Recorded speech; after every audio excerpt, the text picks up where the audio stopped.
Kita bersatu dalam doa. Damai sejahtera dari Tuhan Allah kita, itulah yang melampaui segala akal dan pikiranmu. Di dalam Kristus Yesus Tuhan kita. Amin. Salam Bapak Ibu Saudara-saudari yang terkasih dalam nama Tuhan kita Yesus Kristus. Nats firman Tuhan dalam ibadah pertanyaan kita pada hari ini, atau yang menjadi epistel pada Minggu 6 November 2022, terambil dari Mazmur pasal yang ke-145, ayatnya yang ke-17 sampai yang ke-21. Demikian firman Tuhan. Tuhan itu adil dalam segala jalannya dan penuh kasih setia dalam segala perbuatannya. Tuhan dekat pada setiap orang yang berseru kepadanya, pada setiap orang yang berseru kepadanya dalam kesetiaan. Ia melakukan kehendak orang-orang yang takut akan Dia, mendengarkan teriak mereka minta tolong, dan menyelamatkan mereka. Tuhan menjaga semua orang yang mengasihinya, tetapi semua orang fasik akan dibinasakannya. Mulutku mengucapkan puji-pujian kepada Tuhan, dan biarlah segala makhluk memuji namanya yang kudus untuk seterusnya dan selamanya. Demikian firman Tuhan. Salam. Bapak Ibu saudara-saudari yang terkasih dalam nama Tuhan kita Yesus Kristus. Setiap manusia pasti pernah bergumul. Setiap kita pasti pernah menghadapi masalah di dalam hidup kita. Tapi bagaimana respon kita? Bagaimana tindakan kita terhadap masalah ataupun pergumulan yang melanda kehidupan kita tersebut? Di sini kita dapat belajar bagaimana pemazmur, bagaimana Daud yang hanya berseru, menyampaikan segala keluh kesahnya, menyampaikan segala persoalan dan pergumulannya hanya kepada Tuhan saja. Ketika para musuhnya berencana untuk membinasakannya, ketika banyak orang yang ingin menghancurkannya, ataupun pergumulan silih berganti datang ke hadapannya di dalam kehidupannya, dia hanya berseru kepada Tuhan saja. Bagaimana kita di dalam kehidupan kita Bapak Ibu? Kepada siapakah kita berseru? Nah, firman Tuhan kita mengajak kita pada saat ini untuk tetap berserulah kepada Tuhan. Memang terkadang kita merasakan bahwa Tuhan itu tidak adil di dalam kehidupan kita. Terkadang kita mengatakan, kenapa ya aku sudah berusaha melakukan yang benar di dalam kehidupan ini, tapi Tuhan masih saja mendatangkan persoalan ataupun pergumulan hidup ke dalam kehidupanku. Kita merasa bahwa Tuhan itu tidak adil di dalam hidup kita. Tetapi mengapa orang yang tidak pernah melakukan kebenaran selalu datang kesenangan ataupun berkat berlimpah di dalam kehidupannya? Ya kan? Sehingga kita merasakan bahwa Tuhan itu tidak adil. Tuhan itu selalu mendatangkan pergumulan di dalam hidupku. Bapak Ibu saudara-saudari yang terkasih dalam nama Tuhan kita Yesus Kristus, ada sebuah ilustrasi tentang pohon beringin dan pohon semangka. Ada seorang lelaki yang berjalan di dalam hutan.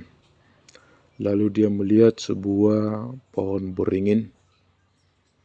Dia melihat pohon tersebut tinggi, besar, rimbun, dan buahnya kecil-kecil. Lalu dia juga melihat di sekitar pohon beringin tersebut ada pohon semangka yang memiliki batang kecil, tetapi buahnya besar.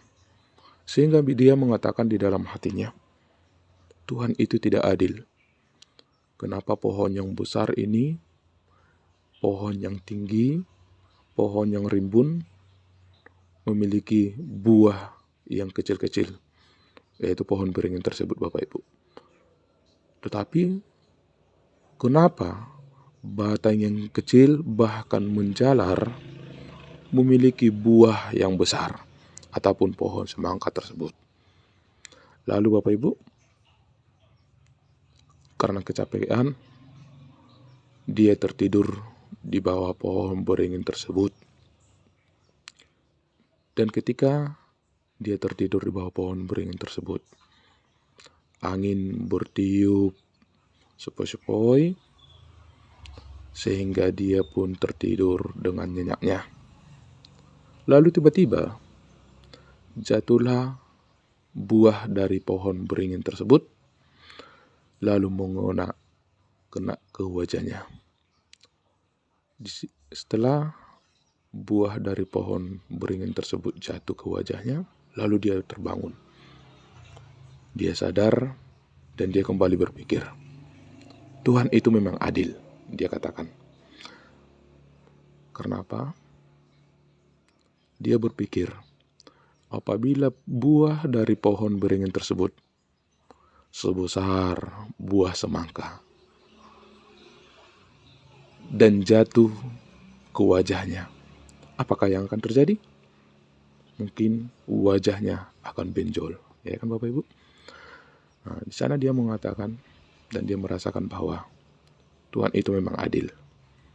Bapak Ibu saudara-saudara yang terkasih dalam Kristus Yesus, di dalam hidup ini juga terkadang demikian. Kita merasakan bahwa mengapa hidupku selalu kesusahan, padahal aku sudah melakukan yang benar. Sedangkan orang yang kelakuannya tidak benar, selalu mendapatkan kesenangan dan berlimpah. Bapak Ibu saudara-saudara yang terkasih dalam Kristus Yesus, jangan pernah salahkan Tuhan di dalam kehidupanmu. Jangan pernah salahkan Tuhan di dalam pergumulanmu. Tetapi, marilah bersyukur dalam hidup ini. Sama seperti seorang lelaki tadi, ketika buah dari pohon beringin itu jatuh ke wajahnya, baru dia tersadar. Iya, Tuhan membuat buah pohon beringin tersebut kecil. Karena ketika jatuh dan kena ke wajah orang, itu tidak mencelakai orang tersebut. Demikian juga dengan kita tuh, Bapak Ibu, saudara-saudara yang terkasih dalam Kristus Yesus, dalam kehidupan kita ini, kita akan dapat merasakan keadilan Tuhan tersebut. Sekalipun kita mengatakan Tuhan itu tidak adil dalam setiap pergumulan ataupun persoalan yang kita hadapi, tapi ingatlah, di balik semuanya itu, Tuhan memiliki suatu rancangan. Tuhan memiliki suatu rencana yang terbaik bagi kita. Mungkin kita merasakan bahwa Tuhan, aku tidak mampu menghadapi ini semua, tapi ingatlah, Tuhan akan memampukanmu, Tuhan akan menguatkanmu. Asal, seperti yang dikatakan pada ayat 18, Bapak Ibu, dia itu dekat. Tuhan dekat pada setiap orang yang berseru kepadanya, pada setiap orang yang berseru kepadanya dalam kesetiaannya. Jadi dalam setiap pergumulan tersebut, sudahkah kita berseru? Sudahkah kita berharap hanya kepada Dia saja? Atau kita hanya mengandalkan pikiran kita semata? Kita hanya mengandalkan kekuatan kita sendiri di dalam menghadapi setiap pergumulan tersebut? Bapak Ibu saudara-saudara yang terkasih dalam Kristus Yesus, ketika pergumulan ataupun persoalan hidup didatangkan oleh Tuhan kepada kita, yakinlah Tuhan mengetahui kekuatan kita. Seperti yang dikatakannya di dalam Yeremia pasalnya yang ke-29, ayatnya yang ke-11, dikatakan demikian Bapak Ibu. Sebab aku ini mengetahui rancangan-rancangan apa yang ada padaku mengenai kamu. Demikianlah firman Tuhan, yaitu rancangan damai sejahtera dan bukan rancangan kecelakaan, untuk memberikan kepadamu hari depan yang penuh harapan. Tuhan mengetahui rancangan yang terbaik bagi kita Bapak Ibu, bukan rancangan kecelakaan, tetapi Dia akan mendatangkan suatu rancangan damai sejahtera di dalam setiap kehidupan kita yang berseru dan yang selalu berharap kepadanya. Oleh karena itu, jangan pernah bosan-bosannya berseru kepada Tuhan dan tetaplah berharap hanya ke dalam tangan pengasihannya. Sekalipun datang pergumulan, datang persoalan hidup, kita berharap bahwa di balik semuanya ini, Tuhan pasti akan memberikan yang terbaik.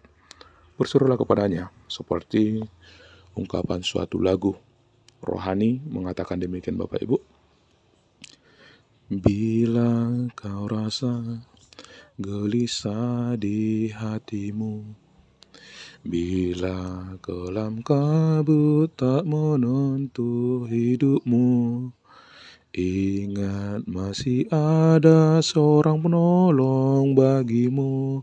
Yesus tak pernah jauh darimu. Bila cobaan menggodai hatimu, Bila sengsara melimpah keadaanmu, ingat Yesus takkan pernah jauh darimu. Dia selalu pedulikan kamu. Berseru memanggil namanya, berdoa dia akan segera menghampiri dirimu. Percaya dia tak jauh darimu. Dia hanya sejauh doa. Dia hanya sejauh doa, Bapak Ibu saudara-saudari yang terkasih dalam nama Tuhan kita Yesus Kristus. Yang terkadang ketika persoalan datang, pergumulan datang, kita menjauh daripada Dia. Itu bukan jadi jawaban Bapak Ibu. Tetapi ketika pergumulan datang, ketika persoalan hidup datang, semakinlah mendekat kepada Tuhan. Karena Dia akan menjawab kegelisahan hatimu. Dia akan menjawab segala pergumulan hidupmu. Dan Dia akan memberikan kekuatan bagimu dengan kita berseru dan berdoa hanya kepadanya. Oleh karena itu Bapak Ibu saudara-saudari yang terkasih dalam Kristus Yesus, ketika kamu dilanda pergumulan di dalam hidupmu, berserulah hanya kepadanya. Yakin dan percayalah, tangan Tuhan tak kurang panjang untuk menolong kita Bapak Ibu. Tangannya dan kuasanya sangat panjang untuk menolong kita dan memeluk kita di dalam pergumulan hidup kita. Asalkan kita tetap setia, hanya berserah dan berseru ke dalam tangan pengasihannya. Karena apa? Karena Dia akan menolong orang yang takut akan Dia.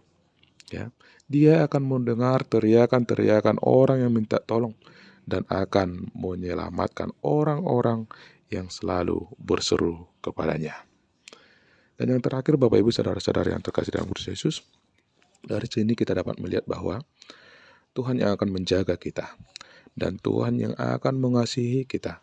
Setiap orang-orang yang berseru dan setiap orang-orang yang mengasihi Tuhan. Tetapi semua orang fasik akan dibinasakannya. Oleh karena itu, jangan pernah kita meninggalkan Dia.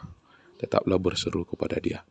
Dan kita akan merasakan kuasanya dan kita akan merasakan penyertaannya di dalam hidup kita. Sehingga kita selalu di dalam hidup kita hanya memuji-muji Tuhan di dalam hidup kita. Oleh karena itu Bapak Ibu saudara-saudari yang terkasih dalam Kristus Yesus, mari kita tetap berdiri teguh di dalam ajaran Kristus, sekalipun pergumulan datang, sekalipun persoalan hidup datang menimpa kita. Ingatlah, Tuhan itu adil. Di balik pergumulan kita, di balik persoalan hidup kita, Tuhan itu akan mendatangkan keadilan bagi kita. Kata kuncinya bagaimana kita berharap hanya ke dalam tangan pengasihannya. Dan bagaimana kita berseru bahwa di balik semua pergumulan hidup ini, Tuhan pasti akan mendatangkan damai sejahtera dalam hidup kita. Amin. Mari kita bersatu dalam doa. Terima kasih Bapa di surga buat kasih-Mu, buat penyertaan tangan-Mu dalam hidup kami. Dan pada saat ini, Tuhan masih mengajarkan kami supaya kami tetap berseru hanya ke dalam tangan pengasihan Tuhan dalam setiap pergumulan hidup yang menimpa kehidupan kami. Dalam nama anak-Mu Tuhan Yesus Kristus, kami berdoa dan mengucap syukur. Amin.